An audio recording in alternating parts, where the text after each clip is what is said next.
Praise Lord. ദൈവത്തിൻ്റെ അതിപരിശുദ്ധമായ നാമം വാഴ്ത്തപ്പെടുമാറാകട്ടെ. ഉൽപ്പത്തി പുസ്തകം 18-ാം അധ്യായം 14-ാം വാക്യം. യഹോവയാൽ കഴിയാത്ത കാര്യമുണ്ടോ? യഹോവയായ ദൈവം മനുഷ്യനോട് അനേക ചോദ്യങ്ങൾ ചോദിച്ചതായി ദൈവവചനത്തിൽ കാണുവാൻ കഴിയും. ഉൽപ്പത്തി പുസ്തകം 3:9 ആദ്യത്തെ ചോദ്യം രേഖപ്പെടുത്തിയിരിക്കുന്നു. ദൈവം സൃഷ്ടിച്ച മനുഷ്യൻ ദൈവസന്നിധിയിൽ നിന്ന് ഒളിച്ച് അകന്നു നിന്നപ്പോൾ യഹോവയായ ദൈവം മനുഷ്യനെ വിളിച്ചു, നീ എവിടെയെന്ന് ചോദിച്ചു. ദൈവത്തോടു കൂടെ നിത്യം വസിക്കുവാൻ സൃഷ്ടിച്ച മനുഷ്യൻ ദൈവകൽപ്പന ലംഘിച്ച് പാപത്തിൽ വീണുപോയി എന്ന് മനസ്സിലാക്കിയ ദൈവം മനുഷ്യനെ ദൈവത്തിലേക്ക് അടുപ്പിക്കുവാൻ വേണ്ടി, തിരിച്ചു കൊണ്ടുവരുവാൻ വേണ്ടി ആ ചോദ്യം ചോദിക്കുന്നതായി ആ വിളിയുടെ ഉദ്ദേശം നമുക്ക് വ്യക്തമാകുന്നു. തുടർന്നും പല സമയങ്ങളിലും ഇതുപോലുള്ള ചോദ്യങ്ങൾ തുടർന്നുകൊണ്ടിരുന്നു.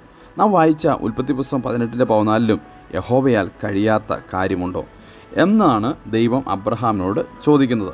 സാധാരണക്കാരെ രണ്ട് വ്യക്തികൾ തമ്മിൽ സംഭാഷിച്ചു കൊണ്ടിരിക്കുമ്പോൾ ഒരാൾ സുഹൃത്തിനോട് ചോദിക്കുന്ന ചോദ്യം പോലെ അല്ല, മറിച്ച് സർവ്വശക്തനായ ദൈവം, ഈ ലോകത്തെ തൻ്റെ വാക്കുകളിൽ സൃഷ്ടിച്ച ദൈവവും ഒരു മനുഷ്യനുമായിട്ടുള്ള സംഭാഷണ മധ്യേ ദൈവം മനുഷ്യനോട് ചോദിച്ചതാണ് ഒരു ഉന്നതമായ വ്യക്തി ചോദിക്കുകയാണെന്ന് വെച്ചോ.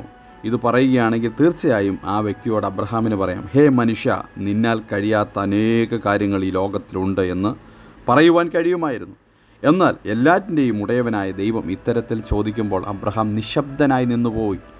നാം കാണുന്നത് അബ്രഹാമിനോട് ഈ ചോദ്യം ചോദിച്ച ദൈവം കഴിഞ്ഞ 2000 വർഷങ്ങളോളം ഈ ചോദ്യത്തിന് ഉത്തരം പറഞ്ഞില്ല.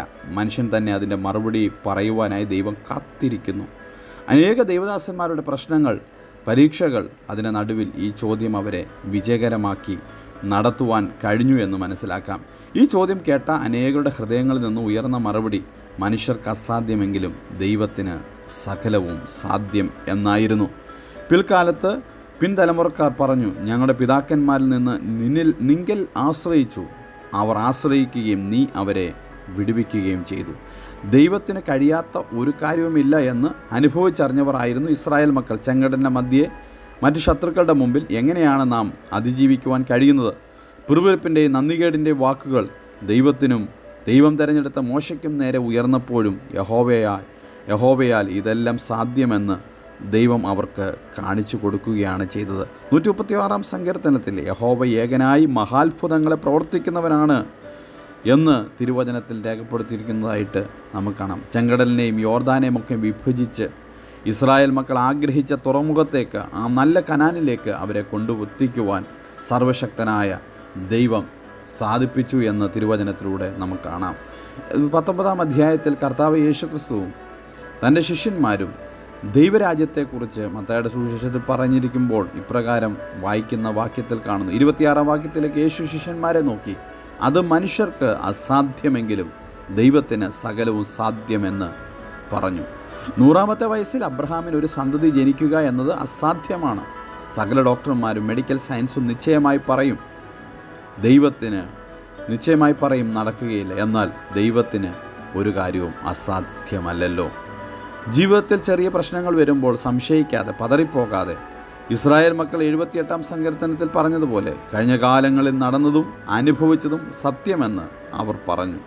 എന്നാൽ മറ്റു ചിലർ പുതിയ കാര്യങ്ങൾ ചെയ്യുവാൻ ദൈവം ശക്തനാകുമോ, ആ ദൈവത്തിന് കഴിയുമോ, ഇതാണ് സംശയം. ചെങ്കടലിൽ കൂടി നടത്തി, വെള്ളത്തെ ചിറ പോലെ നിർക്കുമാറാക്കി, പകൽ മേഘം കൊണ്ടും രാത്രി മുഴുവൻ അഗ്നിപ്രകാശം കൊണ്ടും അവരെ നടത്തി. അവൻ പാറകളെ പിളർന്ന് ആഴുകളിൽ എന്ന പോലെ അവർക്ക് ധാരാളമായി വെള്ളം കുടിപ്പാനും കൊടുത്തു. എങ്കിലും അവർ ദൈവത്തോട് പാപം ചെയ്തു, അവനോട് മത്സരിച്ചു കൊണ്ടിരുന്നു. മരുഭൂമിയിൽ മേശ ഒരുക്കുവാൻ ദൈവത്തിന് കഴിയുമോ? തൻ്റെ ജനത്തിന് അവൻ മാംസം വരുത്തി കൊടുക്കുമോ? തുടങ്ങിയ ചോദ്യങ്ങളായിരുന്നു ദൈവത്തോട് മത്സരിച്ചുകൊണ്ട് അവർക്ക് ചോദിക്കുവാനിടയായത് എന്ന് മനസ്സിലാക്കാം. എന്നാൽ ദൈവത്തിന് സാധ്യം എന്ന് വലിയവനായ ദൈവം അവർക്ക് പല ആവർത്തി കാണിച്ചു കൊടുത്തതാണ്. എങ്കിൽ ഈ പ്രഭാതത്തിലും നമുക്ക് ദൈവത്തിൽ വിശ്വസിക്കാം. ചെറിയ ചെറിയ പ്രശ്നങ്ങൾ വരുമ്പോൾ സംശയിക്കാതെ കർത്താവിൽ സകലവും സാധ്യം. കർത്താവിൽ വിശ്വസിക്കാം. കർത്താവ് നമ്മെല്ലാവരെയും സഹായിക്കട്ടെ. Have A blessed